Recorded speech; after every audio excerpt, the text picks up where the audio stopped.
അപ്പോൾ നമ്മുടെ ബയോഡൈവേഴ്സിറ്റി ഒരു ചില്ലറക്കാരനല്ല. ഓക്കെ, അപ്പോൾ ഈ ബയോഡൈവേഴ്സിറ്റീൻ്റെ ഇമ്പോർട്ടൻസ് നമുക്ക് നോക്കാം. എന്താണ് ബയോഡൈവേഴ്സിറ്റി ഡേ? അറിയോ? മെയ് 22 ഇൻ്റർനാഷണൽ ഡേ ഫോർ ഡൈവേഴ്സിറ്റിയാണ് കേട്ടോ, മറക്കണ്ട. അപ്പോൾ ഈ ഡൈവേഴ്സിറ്റി എന്തിനൊക്കെ ആവശ്യം? Essential for survival of living beings including human, food, shelter, clothing, fuel, medicine. ഇതിനൊക്കെ നമുക്ക് ആര് വേണം? ബയോഡൈവേഴ്സിറ്റി വേണം. ഇതൊന്നും കാണാതെ പഠിച്ച് എഴുതണ്ട, നമുക്കിങ്ങനെ ആലോചിച്ചാൽ തന്നെ കിട്ടും. ഓക്കെ, പിന്നെ contribute to stability of soil, water, air, plays a role in nutrient cycle, pollination, seed dispersal, provide aesthetic value. ഇതൊക്കെ ആര് കൊടുക്കുന്നുണ്ട്? നമ്മുടെ ബയോഡൈവേഴ്സിറ്റി നമുക്ക് തരുന്നുണ്ട്. ഓക്കെ, പിന്നെ നമ്മുടെ ഇന്ത്യ എന്ന് പറയുന്നത് കൺട്രി ഓഫ് മെഗാ ഡൈവേഴ്സിറ്റിയാണ്. ഓക്കെ, നമ്മുടെ രാജ്യം എന്ന് പറയുന്നത് അടിപൊളിയാണ്. Okay, more than 45,000 plants and over 91,000 animal species are present. 4 of the 34 hotspots, 34 ഹോട്ട്സ്പോട്ടിൽ 4 world വൈഡിൽ 34 ഹോട്ട്സ്പോട്ടിൽ 4 നമ്മളുടെ ഇന്ത്യയിലാണ്. Himalaya, western guts, northern region, Nicobar island. ഇതൊക്കെ നമ്മളുടെ ഹോട്ട്സ്പോട്ടുകളാണ്. വേൾഡിൽ 34 ഓക്കെ, നമ്മളെത്ര ചെറിയ രാജ്യം നമുക്കറിയാലോ, എന്നിട്ടും നമുക്ക് ഇത്രയും ഡൈവേഴ്സിറ്റി ഉണ്ട്. Okay, so we are lucky in a way. ഇനി നമുക്ക് ഫുഡ് ചെയിൻ എന്താണെന്ന് നോക്കിയാലോ. നിങ്ങൾ കേട്ടിട്ടില്ലേ ഫുഡ് ചെയിൻ? ഓക്കെ, ഈ ഫുഡ് ചെയിൻ ഒരു അടിപൊളി സംഭവമാണ്. Balance of ecosystem റിലൈസ് on the Inter connection of organisms through food chain. ആഹാര ശൃംഖല ഇത് വെച്ചിട്ട് നമ്മളെല്ലാവരും അങ്ങോട്ടും ഇങ്ങോട്ടും കണക്റ്റഡ് ആണെന്ന് പറയും. അതായത് നമ്മളും നമ്മളുടെ ഈ ഒരു എക്കോസിസ്റ്റംസും എല്ലാം അങ്ങോട്ടും ഇങ്ങോട്ടും കണക്ട് ചെയ്യുന്നത് ത്രൂ ഫുഡ് ചെയിൻ. ഓക്കെ, നമ്മളെല്ലാവരും ഫുഡ് ചെയിനിലെ ഒരു കണ്ണിയാണ്. ഒരു ചങ്ങലയിലെ ഒരു കണ്ണി മാത്രമാണ് മനുഷ്യനെന്ന് പറയുന്നത്. ഓക്കെ, അപ്പോൾ ബാക്കി ജീവജാലങ്ങൾ നമ്മളിപ്പോൾ വിചാരിക്കും നമ്മൾ എല്ലാം നമുക്കിപ്പോൾ എല്ലാം ചെയ്യാൻ പറ്റും, ബാക്കിയുള്ള ഓർഗാനിസത്തിനേക്കാളും നമുക്ക് ബുദ്ധിയുണ്ട്, നമുക്ക് കഴിവുകളുണ്ട്, നമ്മൾ അങ്ങനെ ചെയ്യും. പക്ഷേ ഇതിലൊരാളില്ലെങ്കിൽ, ഇഫ് നമ്മുടെ പ്ലാന്റ്സ് ഇല്ലെങ്കിൽ പിന്നെ നമുക്ക് സർവൈവ് ചെയ്യാൻ പറ്റില്ല. നമ്മളുടെ ഈ ഒരു പ്രോസസ്സിൽ നമുക്ക് ഈവൻ നമുക്ക് ബുദ്ധിയുണ്ട്, വിവേകമുണ്ട്, സംഭവങ്ങളൊക്കെ ഉണ്ട്, ബട്ട് ഇവരൊന്നും ഇല്ലാതെ നമ്മൾക്ക് നിലനിൽപ്പില്ല. അപ്പോൾ നമ്മളുടെ ഭൂമി എന്ന് പറയുന്നത് നമ്മളുടെ ഒറ്റക്കൊന്നുമല്ല, എല്ലാവർക്കും ഉണ്ട്. അപ്പോൾ നമ്മൾ അതിൻ്റെ ഇമ്പോർട്ടൻസ് അറിഞ്ഞിട്ട് വേണം നമ്മൾ ഭൂമിയോട് പെരുമാറാൻ. ഓക്കെ, അപ്പോൾ നമുക്ക് ഫുഡ് ചെയിൻ എന്താ നോക്കിയാലോ. ഫുഡ് ചെയിനിൽ ഇപ്പോൾ പാഡി, നെല്ല് എലി തിന്നും, rat, paddy, rat, snake, eagle. ഇതൊരു ഫുഡ് ചെയിനാണ്. ഇവിടെ എന്താ സംഭവിക്കുന്നത്? ഈ പാഡിയില്ലേ, ഈ പാഡിയെ റാറ്റ് കഴിക്കും. അതായത് നെല്ല് എലി കഴിക്കും, എലിയെ പാമ്പ് കഴിക്കും, പാമ്പിനെ പരുന്ത് കഴിക്കും. ഓക്കെ, പക്ഷേ ഇവരെല്ലാവരും എന്തെങ്കിലും ഡെഡ് ആയാലോ ഒക്കെ ഈ ബാക്ടീരിയ, ഫംഗസാണ് ഇവരെ ഡിസ്പോസ് ചെയ്യുന്നത്. ഓക്കെ, ഡീഗ്രേഡ് ചെയ്ത് കളയുന്നത്. അപ്പോൾ പാഡി, റാറ്റ്, സ്നേക്ക്, ഈഗിൾ, ഇതാണ് ഇവിടുത്തെ ഫുഡ് ചെയിൻ. പക്ഷേ ഈ ഫുഡ് ചെയിനിൽ എല്ലാവരും എല്ലാ സ്റ്റേജിലും ആരുണ്ട്? ബാക്ടീരിയ ഉണ്ട്. ഓക്കെ, ബാക്ടീരിയ അല്ലെങ്കിൽ fungus. So the food chain begins with paddy. എല്ലാ ഫുഡ് ചെയിനും പ്ലാന്റ്സ് വെച്ചിട്ടാണ് സ്റ്റാർട്ട് ചെയ്യുക. നിങ്ങൾക്കറിയില്ല അത്? Green plants are called producers because they can produce their own food by converting solar energy into chemical energy through photosynthesis. ഫോട്ടോസിന്തസിസിനെ കുറിച്ചിട്ടൊന്നും ഇനിയിപ്പോൾ miss പറഞ്ഞു തരേണ്ട ആവശ്യമില്ലല്ലോ. അപ്പോൾ ഗ്രീൻ പ്ലാന്റ്സ് ആണ് പ്രൊഡ്യൂസേഴ്സ് എന്ന് പറയുന്നത്. ഓക്കെ, ഉൽപാദകർ ഇവരാണ്. അവർക്ക് സ്വന്തമായിട്ട് ഫുഡ് ഉണ്ടാക്കി, അത് എങ്ങനെയാണ് ഫുഡ് ഉണ്ടാക്കണേ? സോളാർ എനർജീനെ കെമിക്കൽ എനർജി ആയിട്ട് കൺവേർട്ട് ചെയ്തിട്ടാണ് ഇവർ ഫോട്ടോസിന്തസിസിലൂടെ ഫുഡ് ഉണ്ടാക്കും. ഓക്കെ, അപ്പോൾ നമ്മൾ ഫുഡ് ഉണ്ടാക്കൂലേ മിസ്സേ? അങ്ങനെ ഒരു ക്വസ്റ്റ്യൻ നിങ്ങളുടെ മനസ്സിൽ വന്നോ? നമ്മൾ മനുഷ്യന്മാർ കുക്ക് ചെയ്യും, പക്ഷേ നമുക്ക് കുക്ക് ചെയ്യാനുള്ള റോ മെറ്റീരിയൽസ് ഇല്ലേ? ഇപ്പം നമ്മൾ ബിരിയാണി ഉണ്ടാക്കും, പക്ഷേ ബിരിയാണിക്കുള്ള അരി എവിടെ നിന്ന് കിട്ടും? നമുക്ക് അരി ഉണ്ടാക്കാൻ പറ്റുമോ? ഇല്ല, അത് നെല്ലിൽ തന്നെ നമുക്ക് കിട്ടുള്ളൂ. അപ്പോൾ ആ നെല്ലാണോ? നെല്ല് ഈ മണ്ണിലെ വാട്ടറും ന്യൂട്രിയൻസും പിന്നെ കാർബൺ ഡൈ ഓക്സൈഡും സൺലൈറ്റൊക്കെ യൂസ് ചെയ്തിട്ട് അത് ഗ്ലൂക്കോസ് ഉണ്ടാക്കി, ആ ഗ്ലൂക്കോസിന് പിന്നെ സുക്രോസ് ആക്കി, സ്റ്റാർച്ചാക്കി, അങ്ങനെ അങ്ങനെ അങ്ങനെ അങ്ങനെ ആണ് ഈ ഒരു അരിയും സംഭവങ്ങളൊക്കെ ഉണ്ടാകുന്നത്. ഓക്കെ, അത് ഓരോ പ്ലാന്റും എല്ലാ പ്ലാന്റും അവരവരുടേതായ ഫ്രൂട്ടും കാര്യങ്ങളും ഉണ്ടാക്കിയിട്ടാണ് നമുക്ക് കഴിക്കാൻ കിട്ടുന്നത്. Okay, so plants, green plants are the producers. Green വേണം കേട്ടോ, ക്ലോറോഫിൽ ഉണ്ടെങ്കിലല്ലേ നമുക്ക് ഫോട്ടോസിന്തസിസ് നടത്താൻ പറ്റുള്ളൂ. ഓക്കെ, ക്ലോറോപ്ലാസ്റ്റ് എന്ന പ്ലാസ്റ്റിനെ കുറിച്ചിട്ടൊക്കെ നമ്മൾ സെല്ലിൻ്റെ ചാപ്റ്ററിൽ പഠിച്ചു. അവരാണ് ഫോട്ടോസിന്തസിസ് നടത്തുക. So they are called green plants. So പിന്നെ വരുന്ന എല്ലാവരും കൺസ്യൂമേഴ്സാണ്. ഒറ്റ ആളേ ഉള്ളൂ ഫുഡ് ചെയിനിൽ പ്രൊഡ്യൂസേഴ്സ്, ദേ ആർ പ്ലാന്റ്സ്. പിന്നെ വരുന്നവരൊക്കെ കൺസ്യൂമേഴ്സാണ്. Consumers are organisms that depend on other organisms for food. ഇപ്പോൾ നമ്മളുടെ ഈ ഫുഡ് ചെയിനിൽ റാറ്റ്, സ്നേക്ക്, ഈഗിൾ ഇവരെല്ലാവരും കൺസ്യൂമേഴ്സാണ്. പാഡി മാത്രമേ ഉള്ളൂ പ്രൊഡ്യൂസർ. ഓക്കെ, ഇനി ഈ കൺസ്യൂമേഴ്സിൽ തന്നെ കുറച്ച് ലെവൽസ് ഉണ്ട്. പ്രൈമറി കൺസ്യൂമേഴ്സ് എന്ന് പറഞ്ഞാൽ എന്താ? ഹെർബിവോസ് ആണ്. അതായത് സസ്യാഹാരികളായിരിക്കും അവർ. ഡയറക്റ്റ്ലി അവർ പ്രൊഡ്യൂസറെ ഫീഡ് ചെയ്യുന്നവരാണ് പ്രൈമറി കൺസ്യൂമേഴ്സ്. ഇപ്പോൾ റാറ്റൊക്കെ അങ്ങനെയുള്ളവരൊക്കെ, അതായത് പ്ലാന്റിനെ കൺസ്യൂം ചെയ്യുന്നവർ, ദേ ആർ പ്രൈമറി കൺസ്യൂമേഴ്സ്. ഇനി ഈ ഹെർബിവോസിനെ കൺസ്യൂം ചെയ്യില്ലേ, അവരാണ് നമ്മൾ കാർണിവോസ് എന്ന് പറയാം. അവരാണ് secondary consumers. They are organisms that feed on primary consumers. Primary കൺസ്യൂമേഴ്സിനെ അല്ലെങ്കിൽ ഹെർബിവോസിനെ കഴിക്കുന്നവരാണ് കാർണിവോസ്. സ്നേക്ക് അതിൽ പെടും. ടെർഷറി കൺസ്യൂമേഴ്സ് ആകുമ്പോൾ സെക്കൻഡറി കൺസ്യൂമേഴ്സിനെ കഴിക്കും, ഈഗിൾ. ഓക്കെ, അങ്ങനെയാണ് ഇതിൻ്റെ ഒരു ചെയിന് പോകുന്നത്. ഓക്കെ, അപ്പോൾ നമ്മൾ പ്രൊഡ്യൂസർ, കൺസ്യൂമേഴ്സിനെ നോക്കി. ഇനി നമ്മൾ എല്ലാ സ്റ്റേജിലും കണ്ട ആളാണ് ഡീകമ്പോസേഴ്സ്. എന്താ ഈ ഡീകമ്പോസേഴ്സ്? നമ്മൾ ബാക്ടീരിയ അല്ലെങ്കിൽ ഫംഗായി എന്നൊക്കെ പറഞ്ഞ് നമ്മുടെ ഫുഡ് ചെയിനിൽ കണ്ടു. അപ്പോൾ ഈ decomposers are the organisms that breaks down complex molecule in dead bodies and other remains to simpler molecules, returning them to nature. അപ്പോൾ ഈ ഡീകമ്പോസ് എത്ര ഇമ്പോർട്ടൻ്റ് ആലേ നമ്മളുടെ ലോകത്ത്. ഏത് ഡെഡ് മാറ്റേഴ്സിനെയും കുറച്ച് ദിവസങ്ങൾ കൊണ്ട് മണ്ണിൽ അലിയിക്കും. നമ്മൾ പറയാം മണ്ണിൽ അത് അലിഞ്ഞു പോയിക്കോളും എന്ന് പറയും. ഈ അലിഞ്ഞു പോകുന്നത് എങ്ങനെയാണ്? ഈ ഡീകമ്പോസേഴ്സ് വർക്ക് ചെയ്യുന്നതുകൊണ്ടാണ്. ഏത് ഡെഡ് മാറ്റർ ആണെങ്കിലും, അല്ലെങ്കിൽ നിങ്ങൾ ആലോചിച്ച് നോക്കൂ, ഡെഡായിട്ടുള്ള എല്ലാ സംഭവം ഇങ്ങനെ കുമിഞ്ഞു കൂടി കിടന്നാൽ നമ്മുടെ എർത്ത് എത്ര ഹൈജീന് പോട്ടെ, നമുക്ക് സ്പേസ് പോലും ഉണ്ടാവില്ല. നമ്മളുടെ ഈ ബാക്കി വന്ന വെജിറ്റബിൾസ് ആയാലും ഡെഡായാലും എന്ത് കാര്യങ്ങളും അത് ഡീഗ്രേഡ് ചെയ്ത് ബ്രേക്ക് ഡൗൺ ചെയ്ത് അതിനെ മണ്ണിലോട്ട് തിരിച്ചു കൊടുക്കുന്നവരാണ് ഡീകമ്പോസേഴ്സ്. ഓക്കെ, നമ്മൾ കഴിഞ്ഞ ചാപ്റ്ററിൽ ട്രീ ഓഫ് ലൈഫിൽ പറഞ്ഞിട്ടുണ്ട് കിങ്ഡം ഫംഗൈൻ്റെ പ്രത്യേകത. They are saprophytes. അവർ ഫുഡിന് വേണ്ടിയിട്ട് ഡെഡ് ഓർ ഡീക്കേയിങ് മാറ്റേഴ്സിനെയാണ് ഡിപ്പെൻഡ് ചെയ്യുന്നത്. അതുതന്നെയാണ് ഡീകമ്പോസേഴ്സ്. ഓക്കെ, അപ്പോൾ ചില ബാക്ടീരിയാസ്, ഫംഗൽസ് ഇവരെല്ലാവരും ഡീകമ്പോസേഴ്സാണ്. ഓക്കെ, അപ്പോൾ ഫുഡ് ചെയിൻ പറഞ്ഞു. അപ്പോൾ എന്താ ഈ food web? Food web is A network of interconnected food chains connected in an ecosystem. നമ്മളുടെ എക്കോസിസ്റ്റത്തിൽ ഓരോ ഫുഡ് ചെയിനും ഒറ്റക്കൊറ്റക്കൊന്നുമല്ല നിൽക്കുക. ഇപ്പോൾ അരി റാറ്റ് കഴിക്കും, പക്ഷെ റാറ്റ് മാത്രമാണോ അരി കഴിക്കുക? നമ്മളും കഴിക്കും. തത്തകൾ പോലുള്ള പ്രാവ്, അങ്ങനത്തെ ബേർഡ്സ് കഴിക്കും. അപ്പോൾ ഇവരെല്ലാവരും ആ പാഡിയായിട്ട് ഇൻ്റർകണക്റ്റഡ് ആയില്ലേ ഫുഡ് ചെയിൻ. അപ്പോൾ ഒരു ഫുഡ് ചെയിനും ഒറ്റക്കൊറ്റക്കൊന്നുമല്ല നിൽക്കുക. എല്ലാ ഫുഡ് ചെയിനും അങ്ങോട്ടും ഇങ്ങോട്ടും ഇൻ്റർകണക്റ്റഡ് ആണ്. Okay, so network of interconnected food chain are called web, food web. Okay, അപ്പോൾ മിസ് ഇവിടെ നമ്മുടെ ടെക്സ്റ്റ് ബുക്കിൽ കൊടുത്തിട്ടുള്ള കുറച്ച് ഓർഗാനിസംസിൻ്റെ പേര് വെച്ചിട്ട്, ആനിമൽസിൻ്റെയും ബാക്കി പ്ലാന്റിൻ്റെയും ഒക്കെ പേര് വെച്ച് മിസ് ഒരു റഫായിട്ടുള്ളൊരു ഫുഡ് വെബ് ഉണ്ടാക്കിയിട്ടുണ്ട്. ഓക്കെ, അവിടെ ഫസ്റ്റ് തന്നിട്ടുള്ള പ്ലാന്റ്. അപ്പോൾ plants are the producers. So plants എപ്പോഴും അവിടെ തന്നെ ഉണ്ടാവും. ഓക്കെ, അപ്പോൾ ഈ പ്ലാന്റ്സിനെ കൺസ്യൂം ചെയ്യുന്നവരാണ് എന്ത്? Primary consumers.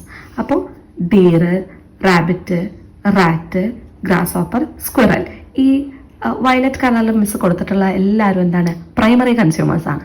ഓക്കെ, ഇവർ ഹെർബിവോസ് ആണ്, പ്ലാന്റ്സിനെ ഡയറക്റ്റ് ആയിട്ട് ഈറ്റ് ചെയ്യും. ഓക്കെ, ഇനി ഈ ഓറഞ്ച് കളറിൽ മിസ് കൊടുത്തിട്ടുള്ളവരെല്ലാവരും എന്താണെന്നോ? റാബിറ്റിനെ കഴിക്കുന്ന ആളാണ് സ്നേക്ക്. റാറ്റിനെയും സ്നേക്ക് കഴിക്കും, സ്ക്വിറലിനെയും സ്നേക്ക് കഴിക്കും. അതായത് മുയൽ, എലി, അണ്ണാറക്കണ്ണൻ ഇവരെല്ലാവരും സ്നേക്ക് കഴിക്കും. സെക്കൻഡറി കൺസ്യൂമേഴ്സ് ആണ്. അതായത് ഈ പ്രൈമറി കൺസ്യൂമേഴ്സിനെ കൺസ്യൂം ചെയ്യുന്നവരാണല്ലോ സെക്കൻഡറി കൺസ്യൂമേഴ്സ്. അതേപോലെ റാബിറ്റ്, റാറ്റ്, സ്ക്വിറല്, ഗ്രാസ് ഹോപ്പർ ഇതിനെ ഫോക്സ് കഴിക്കും. നമ്മുടെ കുറുക്കനും അതൊക്കെ കഴിക്കാൻ പറ്റും. പിന്നെ ഫ്രോഗ് ഉണ്ട്, തവള ചിലപ്പോൾ ഡീറിനെ റാബിറ്റിനെ ഒന്നും കഴിക്കുന്നുണ്ടാവില്ല, പക്ഷെ ഗ്രാസ് ഹോപ്പറിനെ കഴിക്കും. ഗ്രാസ് ഹോപ്പർ എന്താണ്, പ്ലാന്റിന്റെ ഫുഡിന് വേണ്ടിയിട്ട് ഡിപ്പെൻഡ് ചെയ്യുന്ന ആളാണ്. സോ ഫ്രോഗും ഒരു സെക്കൻഡറി കൺസ്യൂമർ ആണ്. പിന്നെ കാലറ്റ്സ് എന്ന് പറഞ്ഞാൽ ഒരു ലിസാർഡിന്റെ പോലെ തന്നെയുള്ള സംഭവം കേട്ടോ. അപ്പൊ ഇവരെന്ത് ചെയ്യും, ഇവര് പ്ലാന്റിനെയും കഴിക്കും ഗ്രാസ് ഹോപ്പറിനെയും കഴിക്കും. പ്രൈമറി കൺസ്യൂമേഴ്സിലും സെക്കൻഡറി കൺസ്യൂമേഴ്സിലും നമുക്ക് അവരെ ഉൾപ്പെടുത്താം. ഓക്കെ, സെക്കൻഡറിയിലാണ് ഇപ്പൊ നമ്മൾ പറഞ്ഞിട്ടുള്ളത്, കാരണം ഇവര് ഗ്രാസ് ഹോപ്പറിനെയും കഴിക്കുന്നുണ്ട്. പിന്നെ ബ്ലൂവിൽ കൊടുത്തിട്ടുള്ളത് ടെർഷറി കൺസ്യൂമേഴ്സ്. ടെർഷറി കൺസ്യൂമേഴ്സ് ആകുമ്പോൾ അവര് ടൈഗർ, വൾച്ചർ. അപ്പം എന്താണ്, ഇവര് ഡീറിനെ കഴിക്കും, സ്നേക്കിനെ കഴിക്കും, ഫോക്സിനെ കഴിക്കും. ഈ വൾച്ചർ ഡെഡ് ആയിട്ടുള്ള ഫോക്സിനെയും ഡീറിനെയും ഒക്കെ കഴിക്കും. ഓക്കെ, ടൈഗർ പിന്നെ എന്തായാലും കഴിക്കും. അങ്ങനെ ടെർഷറി കൺസ്യൂമേഴ്സ് സെക്കൻഡറി കൺസ്യൂമേഴ്സിനെ കഴിക്കുമ്പോഴാണ് അവർ ടെർഷറി കൺസ്യൂമേഴ്സ് ആവുന്നത്. പിന്നെ നമുക്ക് നോക്കാനുള്ളത് ഈ ടെർഷറി കൺസ്യൂമേഴ്സിലൊക്കെ എത്തുമ്പോഴേക്കും അവരുടെ എണ്ണം കുറവായിരിക്കും കേട്ടോ. ഇപ്പോൾ കടുവൻ്റെയും വൾച്ചറിൻ്റെയും ഒക്കെ എണ്ണം when compared to plants or primary consumers അവരുടെ എണ്ണം കുറവല്ലേ. അപ്പോൾ അത് നമ്മൾ എങ്ങനെയാ പറയാം, ട്രോപ്പിക് ലെവൽസ് നമുക്ക് നോക്കാം. ഓക്കെ, ഈ ഫുഡ് വെബ് മനസ്സിലായല്ലോ. അപ്പോൾ ട്രോപ്പിക് ലെവൽ എന്താ, position of an organism in a food chain. Food ചെയിനിലുള്ള ഓരോ ഓർഗാനിസംസിൻ്റെ ലെവൽസിനെയാണ് നമ്മൾ ട്രോപ്പിക് ലെവൽസ് എന്ന് പറയാം. ഓക്കെ, അപ്പോൾ ഫസ്റ്റത്തെ ട്രോപ്പിക് ലെവൽസിൽ ആരായിരിക്കും, നമ്മുടെ ഫുഡ് ചെയിൻ സ്റ്റാർട്ട് ചെയ്യുന്നത് ആരെ വെച്ചിട്ടാ, യെസ് കറക്റ്റ്, പ്രൊഡ്യൂസേഴ്സ് അല്ലെങ്കിൽ പ്ലാന്റ്സ്. അപ്പോൾ മാക്സിമം നമ്പർ ഓഫ് ഓർഗാനിസംസ് ഫസ്റ്റത്തെ ട്രോപ്പിക് ലെവലിലായിരിക്കും. നമുക്ക് ആലോചിച്ചാറില്ലേ, നമ്മുടെ പുല്ലും മരങ്ങളുടെ എണ്ണം ജന്തുക്കളെക്കാളും കൂടുതലല്ലേ. Okay, producers are the first trophic level and maximum number.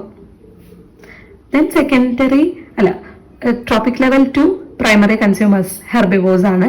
Tropic level 3 secondary consumers carnivores ആണ്. ടെർഷറി ലെവലില് ഫോർത്ത് ട്രോപ്പിക് ലെവലിൽ ടെർഷറി കൺസ്യൂമേഴ്സ് ആണ് have the least number of organisms. അവിടെ ഓർഗാനിസംസിന്റെ നമ്പർ വളരെ കുറവായിരിക്കും. ഓക്കെ, അത് അങ്ങനെയല്ലേ നടക്കുള്ളൂ, കാരണം അവരുടെ എണ്ണം കൂടിയാൽ പിന്നെ നമ്മളുടെ എക്കോസിസ്റ്റത്തിന്റെ ബാലൻസ് പോകും.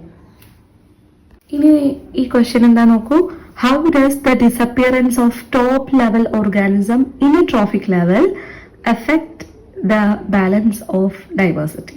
അപ്പോൾ ഏതെങ്കിലും ഒരു ട്രോപ്പിക് ലെവലിലുള്ള ടോപ്പ് ആയിട്ടുള്ള ഒരു ലെവലിലുള്ള ഓർഗാനിസം ഡിസപ്പിയർ ചെയ്താൽ എന്ത് സംഭവിക്കും നമ്മുടെ ബയോഡൈവേഴ്സിറ്റിക്ക് എന്നുള്ളതാണ്. ഓഫ് കോഴ്സ് പ്രശ്നം വരും. The disappearance of top level organisms can severely disrupt the ecosystem balance. It would lead to an increase in the population of organisms at the lower trophic levels, secondary, primary consumers ഒക്കെ. അതായത് ഒരു trophic ലെവലിൽ ഇപ്പോൾ നമ്മളുടെ carnivores ഇല്ലാത്ത സമയത്ത് ഹെർബിവോഴ്സിന്റെ എണ്ണം വളരെ കൂടും. അപ്പോൾ ഹെർബിവോഴ്സ് കൂടിയാൽ ഇവർ ഈ പ്ലാന്റ്സിനെ ഒക്കെ കൺസ്യൂം ചെയ്ത് പ്ലാന്റ്സിന്റെ എണ്ണം വളരെ കുറഞ്ഞു പോകും. അപ്പോൾ പിന്നെ അത് ബാക്കി എല്ലാവർക്കും പ്രശ്നം വരും. അവർക്കിടയിൽ ഫുഡിനുള്ളൊരു കോമ്പറ്റീഷൻ വരും. ഓക്കെ, അപ്പോൾ എല്ലാം അതിൻ്റെ ബാലൻസിൽ നിൽക്കുന്നതുകൊണ്ടാണ് ഈ ബ്യൂട്ടി. അതാണ് നമ്മൾ ഈ ഓർഗാനിസംസിനൊക്കെ എത്രയും പ്രൊട്ടക്റ്റ് ചെയ്യണം. ഇപ്പോൾ ഒരു മരം മുറിക്കുന്ന സമയത്ത് ആ മരത്തിൽ ജീവിക്കുന്ന ജീവികൾ, ആ മരത്തിലെ കായ്ക്കനികൾ, ഫ്രൂട്ട്സും ഒക്കെ കഴിക്കാൻ വരുന്നവരുടെ ഫുഡ് ചെയിൻ ഒക്കെ ഡിസ്ട്രപ്റ്റ് ചെയ്യാണ്. അതൊക്കെയാണ് നമ്മൾ ഈ മരങ്ങളൊന്നും മുറിക്കരുത്. ഈവൻ ദോ മഴ, വെള്ളത്തിൻ്റെ സംഭവങ്ങൾ അതൊക്കെ ഉണ്ട്. അതേപോലെ തന്നെ ഓരോ ജീവികളുടെ ആവാസ വ്യവസ്ഥയും കൂടെയാണ്. ഇപ്പോൾ വീഡിയോസിലൊക്കെ മക്കൾ കാണാറില്ലേ, ഒരു ആൽമരമൊക്കെ വെട്ടിയിടുമ്പോൾ അതിൽ നിന്ന് ഒരുപാട് പക്ഷികളൊക്കെ പോകുന്നു, ചില കൂടുകളൊക്കെ മറിഞ്ഞിട്ട് മുട്ടയൊക്കെ അങ്ങനെ കിടക്കുന്നതൊക്കെ കാണാം. അപ്പം അതൊക്കെ ഭയങ്കര ആയിട്ട് ബാധിക്കും നമ്മളുടെ ഈ ഒരു ഫുഡ് വെബിനെയും നമ്മുടെ എക്കോസിസ്റ്റത്തിനെ മൊത്തത്തിൽ. അപ്പോൾ which would lead to over consumption of producers and collapse the food web. Miss പറഞ്ഞ തന്നെ ഓവർ കൺസപ്ഷൻ വരും പ്രൊഡ്യൂസേഴ്സിൻ്റെ. അപ്പോൾ നമ്മുടെ ഫുഡ് വെബിന് അത് ബാഡായിട്ട് അഫക്റ്റ് ചെയ്യും, കൊലാപ്സ് വരും. ഓക്കെ, ഇനി കുറച്ച് എക്കോളജിക്കൽ ഇൻ്ററാക്ഷൻസ് ഉണ്ട്, അതായത് റിലേഷൻഷിപ്പ് ബിറ്റ്വീൻ ഓർഗാനിസംസ്. ഇത് ഇമ്പോർട്ടൻ്റ് ആണ്. ഒരു 5 എക്കോളജിക്കൽ ഇൻ്ററാക്ഷൻസ് നമ്മളോട് പഠിക്കാൻ പറഞ്ഞിട്ടുണ്ട്. സിമ്പിളാണ്, പക്ഷെ നിങ്ങൾ നന്നായിട്ട് മൈൻഡിൽ ഓർത്ത് വെച്ചിട്ട് എക്സാമ്പിൾസ് വെച്ച് പഠിച്ചാൽ മതി. No issues. ഓക്കെ, അപ്പോൾ നമുക്ക് നോക്കിയാലോ? റെഡി അല്ലേ? First one, parasitism. പാരസൈറ്റിസം എന്ന് പറഞ്ഞാൽ എന്താണ്? പ്ലസ് മൈനസ് ഇൻ്ററാക്ഷൻ ആണ്. അത് കാണുമ്പോൾ നമുക്ക് എന്ത് മനസ്സിലാക്കണം? പ്ലസ് എന്ന് പറയുമ്പോൾ എല്ലാവർക്കും ബെനിഫിറ്റാണ്, ഒരു പോസിറ്റീവ് ആയിട്ടുള്ള കാര്യം വരും. നെഗറ്റീവ് എന്ന് പറയുമ്പോൾ നെഗറ്റീവ് തന്നെ. അപ്പോൾ പ്ലസ് മൈനസ്, അപ്പോൾ അതിന് രണ്ട് ഓർഗാനിസം തമ്മിലാണല്ലോ ഇൻ്ററാക്ഷൻസ് നടക്കുക. അപ്പോൾ ഒരാൾക്ക് ഗുഡ്, ഒരാൾക്ക് ബാഡ്. അതാണ് ഈ പ്ലസ് മൈനസ് എന്നുകൊണ്ട് ഉദ്ദേശിക്കുന്നത്. ഇനി രണ്ടും പ്ലസ് ആണെങ്കിലോ രണ്ടാക്കും ഗുഡ്, രണ്ടും മൈനസ് ആണെങ്കിലോ രണ്ടാക്കും ബാഡ്, 0 ആണെങ്കിലോ ന്യൂട്രൽ, ഒരു കുഴപ്പമില്ല. ഇനിയിപ്പോൾ ഉണ്ടായാലും കുഴപ്പമില്ല, ഇല്ലെങ്കിലും കുഴപ്പമില്ല. ഓക്കെ, ഇതെൻ്റെ മക്കൾ മനസ്സിലൊന്ന് ഓർത്ത് വെച്ചോ. നമ്മുടെ ടെക്സ്റ്റിൽ പ്ലസ് ഓർ മൈനസ് ഒന്നും തന്നിട്ടില്ല, ബട്ട് മിസ് നിങ്ങൾക്ക് മനസ്സിലാവാൻ വേണ്ടിയിട്ട് അങ്ങനെ നമ്മൾ ഡിനോട്ട് ചെയ്യാറുണ്ട്. ഓക്കെ, അപ്പോൾ പാരസൈറ്റിസം. പാരസൈറ്റിസം എന്ന് പറഞ്ഞാൽ എന്താണ്? One is benefited, other is harmed. അതാണ് ആ പ്ലസും മൈനസിനും. One is benefited, other is harmed. Okay, a parasite depends on the other one, host organism for food. അപ്പോൾ പാരസൈറ്റ് ഹോസ്റ്റിനെ ഫുഡിന് വേണ്ടിയിട്ട് ഡിപ്പെൻഡ് ചെയ്യുന്നതാണ് പാരസൈറ്റിസം. ഓക്കെ, അപ്പോൾ പാരസൈറ്റിന് ഗുണമാണ്, സോ ദേ ഹാവ് പോസിറ്റീവ്. ഹോസ്റ്റിന് നെഗറ്റീവ് ആണ്, കാരണം നമ്മളെ ഫുഡൊക്കെ വലിച്ചെടുക്കുകയല്ലേ. നിങ്ങൾ കണ്ടിട്ടുണ്ടോ മാംഗോ ട്രീ ആൻഡ് ടൊറാൻഡസ്? ഓക്കെ, ഇത്തിൽ കണ്ണി അങ്ങനത്തെ സംഭവങ്ങളൊക്കെ മരത്തിൻ്റെ കൊമ്പിലൊക്കെ വന്നാൽ അത് പിന്നെ നമുക്ക് മുറിച്ച് മാറ്റാതെ വേറെ ഓപ്ഷൻ ഉണ്ടാവില്ല. ആ മരത്തിൻ്റെ കമ്പ് ഉണങ്ങിപ്പോവും. കാരണം എന്താ? അവിടെയുള്ള ന്യൂട്രിയൻസ് ഒക്കെ ഈ ആൾക്കാർ വലിച്ചെടുക്കും. അവർക്ക് പിന്നെ പ്രത്യേകിച്ച് പണിയൊന്നും ഉണ്ടാവില്ല. അവർ ഫുഡ് ഉണ്ടാക്കുകയൊന്നുമില്ല, ഭയങ്കര മടിയന്മാരായിരിക്കും. അവരെന്ത് ചെയ്യും? അവരുടെ വേരിങ്ങോട്ട് നമ്മുടെ മാംഗോ ട്രീയിൽ ഇറക്കിയിട്ട് അവിടെ നിന്നുള്ള ന്യൂട്രിയൻസ് ഒക്കെ അവരിങ്ങനെ വലിച്ചെടുക്കും. അതേപോലെ ഡോഗ് ഫ്ലീ, പിന്നെ ടേപ്പ് വേം ഇൻ ആനിമൽ ഗട്ട്. നമ്മുടെ ഈ വേംസ് ഒക്കെ നമ്മളുടെ ഗട്ടിലുണ്ടാകുന്ന സമയത്ത് നമ്മളിങ്ങനെ മെലിഞ്ഞൊക്കെ പോകും. ഓക്കെ, ഈ വിരശല്യം അങ്ങനത്തെ കാര്യങ്ങളൊക്കെ ഉണ്ടാകുമ്പോൾ നമുക്ക് ഫുഡും നമ്മളുടെ ന്യൂട്രിയൻസ് ഒക്കെ അവർ വലിച്ചെടുക്കും. എന്നിട്ട് അവരവിടെ അടിപൊളിയായിട്ട് വളരും. പക്ഷെ ഹോസ്റ്റിന് അത് ഭയങ്കര ബുദ്ധിമുട്ടുണ്ടാക്കും. That is called parasitism. Then predation. Okay, പ്രിഡേഷനും എന്താണ്? പ്ലസ് ആൻഡ് മൈനസ് ഇൻ്ററാക്ഷൻ ആണ്. അതെന്താണ്? ഒരാൾക്ക് ബെനിഫിഷ്യൽ ആണ്, മറ്റേ ആൾക്ക് ഹാംഫുൾ ആണ്. Okay, pray becomes food for the predator. അപ്പോൾ കടുവയും മാനും, ഓക്കെ, അല്ലെങ്കിൽ ചീറ്റയും മാനും. ചീറ്റക്ക് ഗുണമാണ്, ചീറ്റക്ക് ഫുഡ് കിട്ടി. പക്ഷെ മാനിന് അതിൻ്റെ ജീവൻ തന്നെ പോയി. അപ്പം എന്താണ്? Prey is man, deer. അപ്പോൾ പ്രേക്ക് നെഗറ്റീവാ, പ്രിഡേറ്റർ ഈസ് അവർ ചീറ്റ. സോ അതിന് പോസിറ്റീവായിട്ടുള്ള ഒരു കാര്യമാണ് അതിന് നടന്നത്. വേറെ എക്സാമ്പിൾ ഉണ്ട്, eagle, chicken, shark, small fishes. ഇവരെല്ലാവരും എന്താണ്? പ്രേയും പ്രിഡേറ്ററുമാണ്. അതിൽ പ്രേക്ക് നെഗറ്റീവാ, പ്രിഡേറ്ററിന് യൂസ്ഫുള്ളാണ്, ബെനിഫിഷ്യലാണ്. Third one, commensalism. അവിടെ എന്താ മിസ് ചെയ്തിട്ടുള്ളത്? +0. What does it mean? Beneficial to one, neither beneficial nor harmful to another. ഒരാൾക്ക് ബെനിഫിഷ്യലാണ്, മറ്റേ ആൾക്ക് ഒന്നുമില്ല, neutral. No harmful, no benefits. Example, mango and Vanda epiphytes on trees. അപ്പോൾ എന്താണ് ഇവിടെ സംഭവിക്കുന്നത്?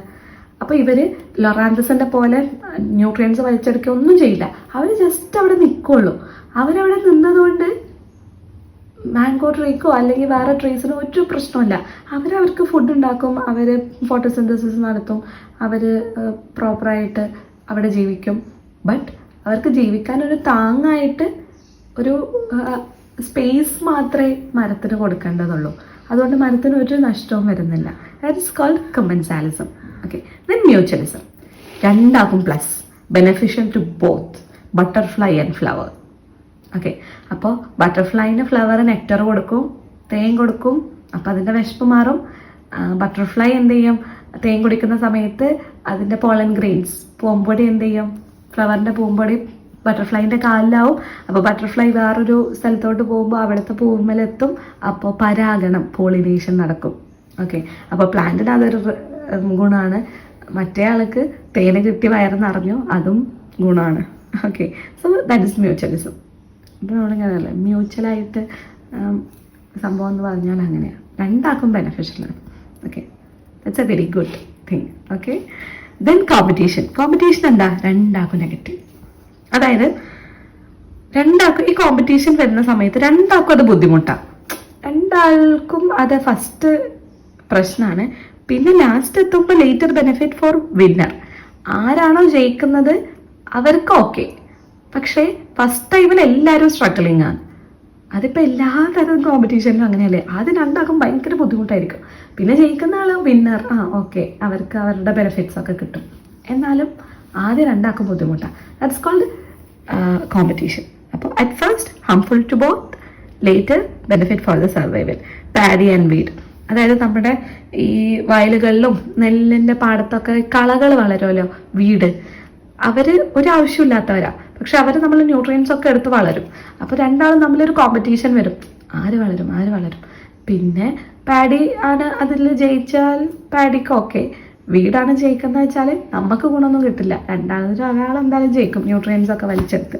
അതേപോലെ ഒരു ഫുഡിന് വേണ്ടിയിട്ട്, കോമൺ ഫുഡിന് വേണ്ടിയിട്ട് ബേർഡ്സ് ഒരു പഴത്തിനൊക്കെ വേണ്ടിയിട്ട് ഏതെങ്കിലും മാംഗോയോ അങ്ങനെയുള്ളതിനൊക്കെ ഇവരെ തമ്മിൽ അടി ഉണ്ടാക്കും. അതൊക്കെ കോമ്പറ്റീഷനാണ്. പിന്നെയുണ്ട് കേട്ടോ കുറച്ച് ecological interactions. Miss just mention ചെയ്തിട്ടുള്ളൂ. നിങ്ങൾക്ക് ടെക്സ്റ്റ് ബുക്കിൽ എവിടെയും പറഞ്ഞിട്ടോ പഠിക്കാനോ ഒന്നുമില്ല. അത് ഏതൊക്കെയാണോ? അമൻസാലിസം, ന്യൂട്രലിസം, ഹെർബിവോറി, ഇതൊക്കെയാണ് ബാക്കിയുള്ള ഇൻ്ററാക്ഷൻസ്. ഓക്കെ, വേണ്ട, നമുക്കത് ആവശ്യമില്ല. ഇങ്ങനെ ഉണ്ട്. ഇനിയിപ്പോൾ അമൻസാലിസം എന്നൊക്കെ കേട്ടാൽ നിങ്ങൾക്ക് ജസ്റ്റ് മനസ്സിലാവും, ഇതൊരു എക്കോളജിക്കൽ ഇൻ്ററാക്ഷൻ ആണല്ലോ, അത്ര മതി. Okay, so these interactions are crucial because they maintain ecosystem balance, support biodiversity, regulate population size, drive evolutionary processes. ഇതിനൊക്കെ എന്ത് വേണം? ഇൻ്ററാക്ഷൻസ് വേണം. അപ്പോൾ നമ്മൾ കടുവ മാനിനെ കഴിക്കുമ്പോൾ നമുക്ക് കാണുമ്പോൾ ഒരു ബുദ്ധിമുട്ടൊക്കെ ഉണ്ടാവും, പക്ഷേ ദാറ്റ് ഇസ് ഇമ്പോർട്ടൻറ്റ്. ഓക്കെ, കടുവ മാനിനെ കഴിച്ചോളണം, എന്നാലേ നമ്മളുടെ എക്കോസിസ്റ്റം ഇങ്ങനെ നിൽക്കുള്ളൂ. ഓക്കെ, അപ്പോൾ എല്ലാം അതിൻ്റെ ഒരു ഇക്വലിബ്രിയത്തിൽ പോവണമെങ്കിൽ, ആ ഒരു ബാലൻസിൽ പോകണമെങ്കിൽ ഈ ഒരു ഇൻ്ററാക്ഷൻസ് ഒക്കെ ഭയങ്കര ക്രൂഷ്യലാണ്. ഓക്കെ.